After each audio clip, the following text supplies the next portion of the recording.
సమ్మక్క సారలమ్మ జాతరకు వచ్చే భక్తులకు మౌలిక సదుపాయాలు కల్పించాలని కాల్వ శ్రీరాంపూర్ తహసీల్దార్ జాయేద్ పాషాకు జాతర కమిటీకి సూచించారు.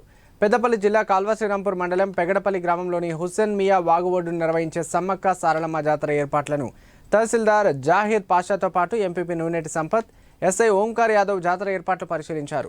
జాతరకు వచ్చే భక్తులకు అన్ని వసతులు కల్పించాలని కమిటీ సభ్యులకు సూచించారు. జాతర జరిగే స్థలాన్ని పరిశీలించి త్రాగునీరు, విద్యుత్ దీపాల ఏర్పాటు, రహదారి మరమ్మత్తు పనుల ఏర్పాట్లు పరిశీలించారు. జాతరలో ఏర్పాటు చేసే వస్తువులను కమిటీని అడిగి తెలుసుకుని భక్తులకు ఎటువంటి ఇబ్బందులు కలగకుండా జాగ్రత్తలు తీసుకోవాలని సూచించారు. నూతనంగా బాధ్యతలు స్వీకరించి మొట్టమొదటిసారిగా పెగడపల్లి గ్రామానికి వచ్చిన ఎస్ఐ ఓంకార్ యాదవ్ను మాజీ సర్పంచ్ ఆరెల్లి సుజాత రమేష్తో పాటు గ్రామస్తులు శాలువాతో సన్మానించారు.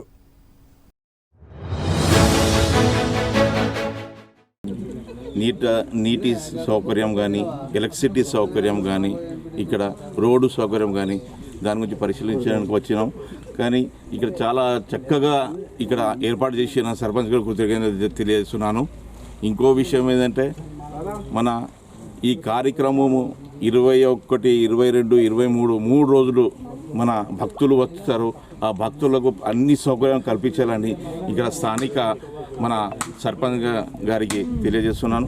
ఇంకోటి ఎలక్ట్రిసిటీ గారికి కూడా విజ్ఞప్తి ఏంటంటే ఇక్కడ ఎలక్ట్రిసిటీ మన కనెక్షన్స్ బోర్డ్స్ మాత్రము ఏర్పాటు చేయాలని వాళ్ళకు చెప్పడం జరిగింది.